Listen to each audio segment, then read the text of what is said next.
How's it going, people? Welcome back to the channel, and today you find me next to my VW Polo 9N, finally doing my first ever proper car review video. Loads of you guys have asked me to do car review videos over the last sort of few months basically, and I thought where better to start than with my own car. I mean, I am here in literally the middle of nowhere. I mean, honestly, like let's give you a little spin here. Like, I am in the middle of nowhere so that no one interrupts me, and they definitely still will. I didn't realise I was striking the ball that well that you want to take a photograph of me. Oh, just a couple. But yeah, I'm going to walk you through my car. I've owned it for a year and a half now, so actually about 19 months, but a year sounded cooler in the title, so we've gone for that. And yeah, I'm going to tell you a little bit about what it's like to own the car, all the different quirks and features of the car that I found during my time of ownership, what I would change about the car, all that basic stuff, and a few very, very important tests for the car as well, so stay tuned for those.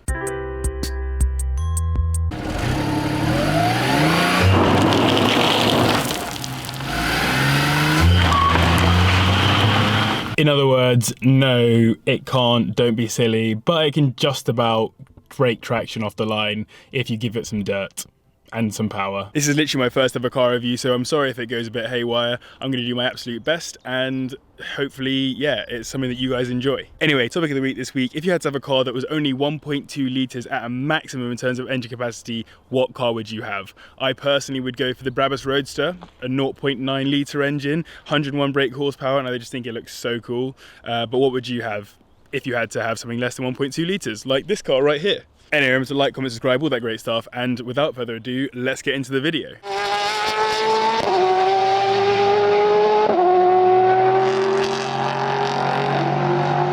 Right then, where better to start off than the exterior of the car? So obviously whenever you do a car review, it's important to gesticulate wildly at the car. So yes, the exterior of the car, I think it actually looks really good personally. When I first got the car, I wasn't particularly impressed by it, and I'm pretty sure you won't be that impressed by it either.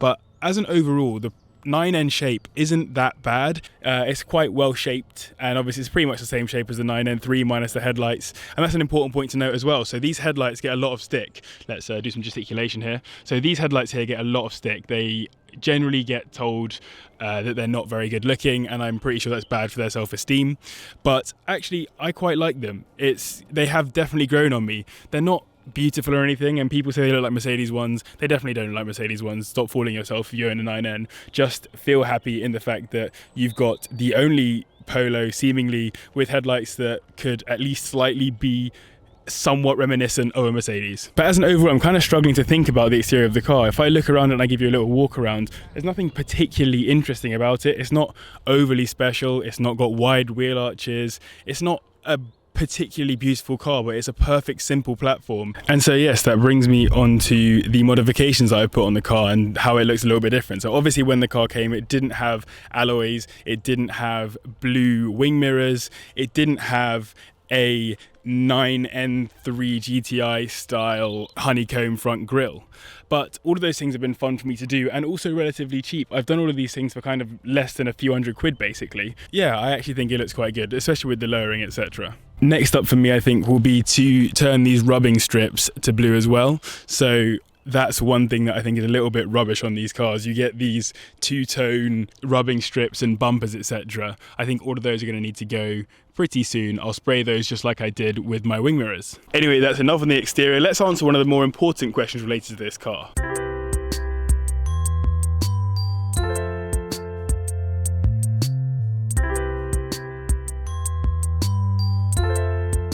So now let's talk about the interior of the car, and before we can even do that, let's open up this door here and look at the biggest issue that I have with this car. So here you see the window roller, something that should just work and roll the window down. I know it kind of sucks, like I would much prefer to have the electric windows, but apparently they always go wrong, so I don't really mind that much. What I do mind is that when I try and roll the oh, look, there it is. So this is broken and it just falls off all the time. So whenever I'm pissed off at another motorist and I want to shout at them out the window, I can't even roll the window down anymore because I literally start pulling and this comes off. That is a complete joke and so poorly made by VW, or maybe I was just really angry and pulled it off. But either way, that pisses me off. It does clip back in quite nicely, but you have to be so gentle. Like, this is how I have to roll down my windows. It is the gentlest, and it will still pop out at some point if I'm not lucky.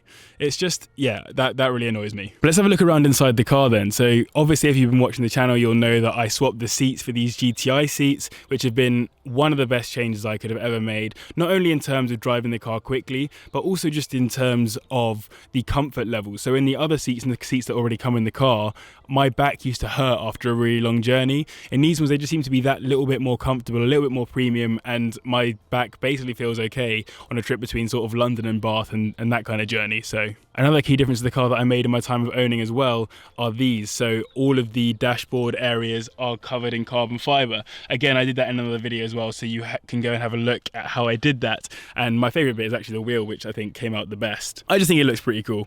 Nothing more to it. So this is the view from inside the car then, and what I have to praise this car for is its storage space. So this is really, really useful, this shelf here. I don't even see it in that many cars, but I really, really love that bit. I don't really use this that much, so that's not particularly been important. This bit up here, that's been quite useful. So if I've got like a phone or something that I kind of need to throw there or whatever, I just chuck it in there. Although it is a little bit sketchy when you turn corners quickly.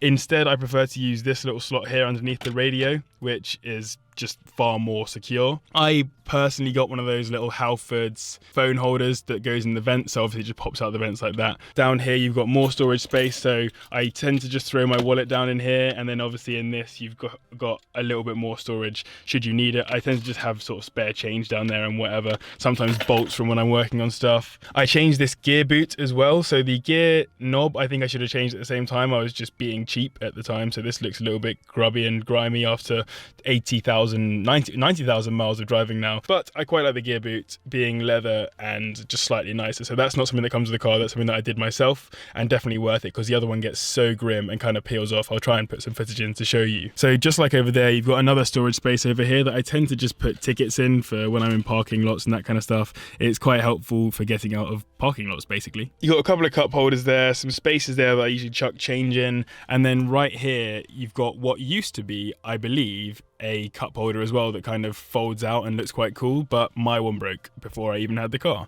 so someone screwed that up for me. As a random point, it's actually quite nice in here, to be honest. Like, it's not actually that bad for an O2 car. These are basically just carpet on the wall, and I'll probably replace those at some point, and they look quite easy to replace. So this side is actually coming off. You can kind of see a little bit here where it's starting to come off. I just tend to push it in to keep it in there, and I'm assuming that happens in other people's cars too, so it's probably quite a common little bit of wear and tear there. I also personally replaced the floor mats with some ones that my neighbor actually gave me. They are just black and they cover up what is otherwise quite a grimy floor, so we'll just ignore that. One thing that I do really love about this car, even though it doesn't have electric windows and nothing particularly important, it does have heated rear windows. So back there, that rear window there is heated. So whenever it's icy in the mornings, I don't need to de-ice the rear window. It just does it itself, which is nice. And of course, you've got the air freshener that my girlfriend bought me, which is just absolute carnage. For the sake of testing it out, let's get in the back. So here I am in the back of the car, and as you can see, there's actually quite a lot of space, funnily enough. Like,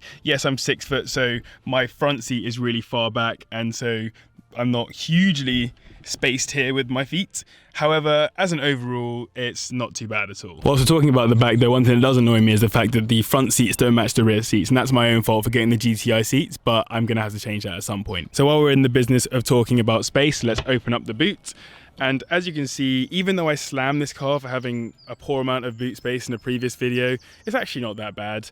In fact, that brings me on to another really important question.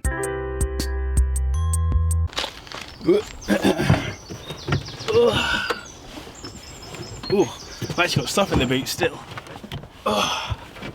Yes, clearly the answer to that question is that a 6 foot male can just about, kind of uncomfortably, fit in the boot with some additional points that are needed for the car. And with the rear seats down, I did manage to get all of my stuff back from university, so as an overall, I'd say this boot is not too bad. Not doing that again. But yes, as an overall, I'd say that 5 people can very easily fit in this car. I used to bring all of my mates up to uni, most of them are taller than me, so yeah, it fits 5 people in it quite nicely. Right then, let's start the engine.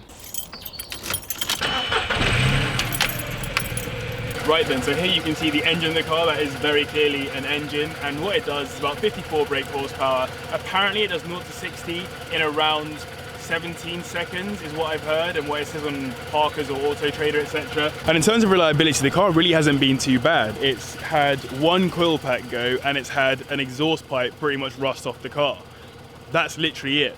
And so long as you keep on top of the oil levels, which are much better in this than they were in my Skoda, which had the same engine but with 10 more brake horsepower, you're good to go basically. I just mentioned the exhaust pipe. Let's go listen to the sound of this car.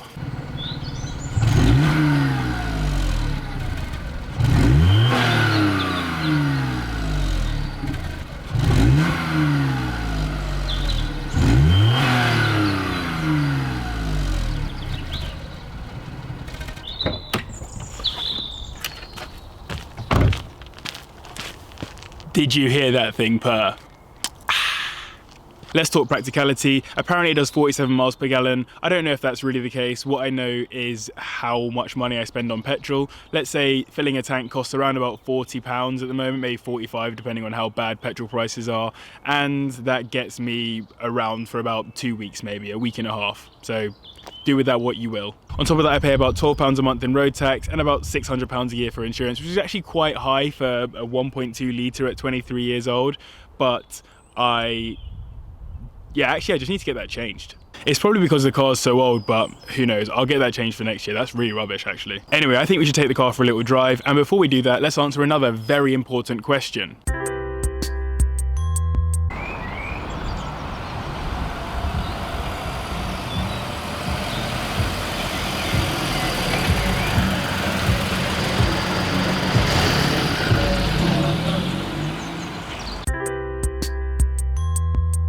Right then, let's try and do some actually useful things in the car, like, for example, a 3-point turn.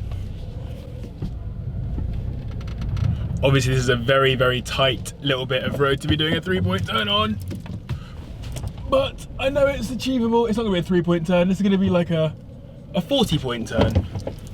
But either way, the car actually does have quite a good turning circle, so I think that's a pretty good place to start. It's tiny, like it's not a big car, it's very small, and it's much smaller in kind of visually at least.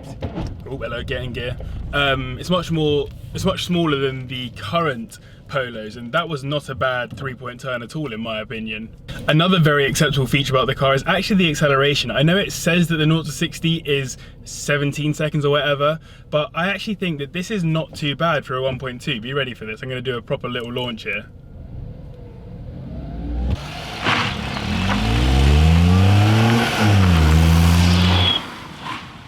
Like, that really wasn't bad. You've got a little bit of me, but that wasn't bad at all, considering. So 0 to 30 is quite good, but it might just be that the 30 to 60 is less good. Some other points I want to talk about. The car's very maneuverable. We did that 3-point turn really easily, and I find parallel parking and bay parking also very easy in this car, and I have done for the whole year. It's much smaller than the Skoda Fabia Estate that I had previously, so that's probably quite beneficial for me in terms of I learned to bay park and parallel park in a much bigger car, and now driving a smaller one, it works really well for me, and hopefully it'd work well for you too. Some other points to note: the handling is generally quite good on this car. I've actually made a video recently on the top 5 things you can do to help the car handle better, and I've done a bunch of stuff to this car to help it to handle better. Then the next thing is actually to test out that 0 to 60 properly, rather than just banking on whatever the world is telling me the 0 to 60 is. So let's go find that out. So I think this may be the best base for me to test 0 to 60 of this car. It's a pull-on to a 70 road. So I'm starting obviously from a standstill. I'm gonna await these cars all passing me, and once they've gone past, I'm just gonna absolutely floor it. Hold on, okay, I found my window, let's go. So, into second, into third, come on, go, do better than 17 seconds, what are you doing? 50, into fourth, come on, are we gonna get 60? That's 60 miles per hour. I don't know how long that was. I'll review the footage and you'll see it on screen. I'm either in fact, let's give you both reactions. Oh wow, that was less than 17 seconds. Yes, I'm so gassed. Or, oh, for goodness sake, this car is slow, man. Like, that's so rubbish. Really good reviewing there by me. Let's get on to the next thing.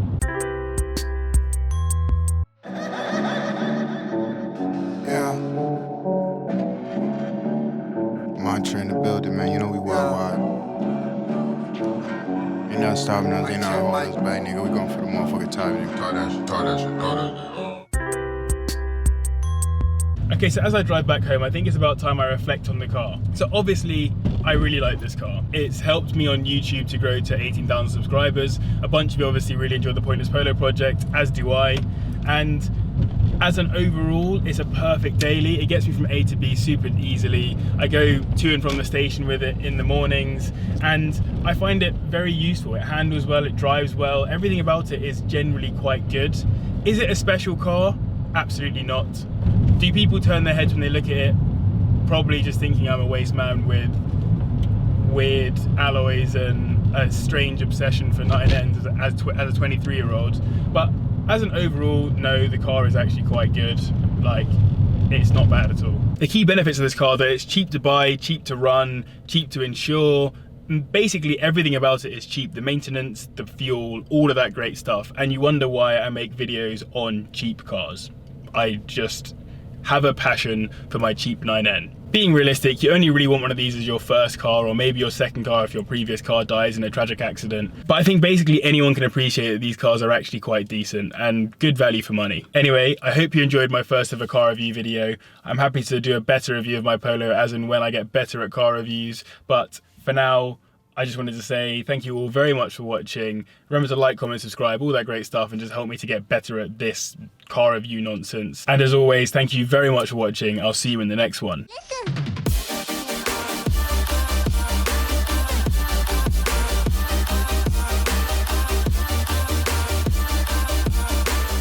Or in fact, wow, this dude is properly struggling in this width restriction in this Merc. If you're that scared of a width restriction, literally just go round it.